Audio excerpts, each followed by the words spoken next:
2018. aastal tehtud OSKA uuringust, kus uuriti märksõnu, mida tööandjad kõige rohkem töökuulutustes insenerite puhul kasutavad, oli masinate kõrval teisel kohal eesti keel. Siin aines püüame kõik kodutööd seostada otseselt sinu erialaga, tehes koostööd sinu eriala õppejõududega. Kindlasti on sellest ainest palju kasu ka lõputöö kirjutamisel, aga ka kaitsmisel.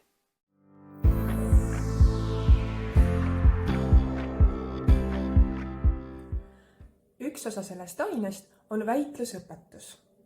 Ehk siis me vaatame, kuidas ennast ette valmistada nendeks olukordadeks, kus tuleb suuliselt kaitsta oma mõtteid, tehtud töid või seisukohti.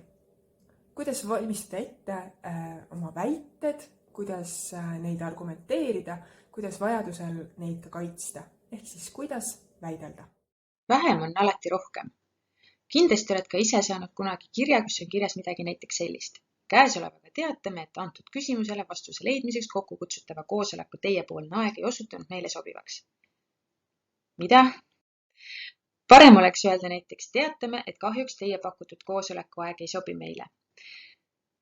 Sellest, kuidas öelda lühemini, aga sisukamalt, räägime me selles aines väga palju.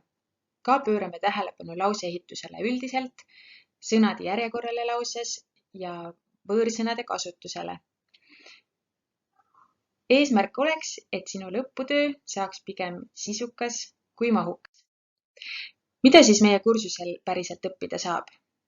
Kui selle aine läbi oled teinud, tead kindlasti, kuidas öelda vähem, aga rohkem, kuidas kirjutada motivatsioonikirja, kuidas koostada kokkuvõtet, mida silmas pidada lõputööd kirjutama hakates, mida teha lõputöö kaitsmisel, kuidas olla enesekindel esineja ja lisaks mitmeid ülesandeid, mis on seotud otseselt sinu erialaga. Neid ma ei oska siia kirja panna, kuna ma ei tea veel, mida sa õpid. Igal juhul loodame, kohtume sügisel juba klassiruumis.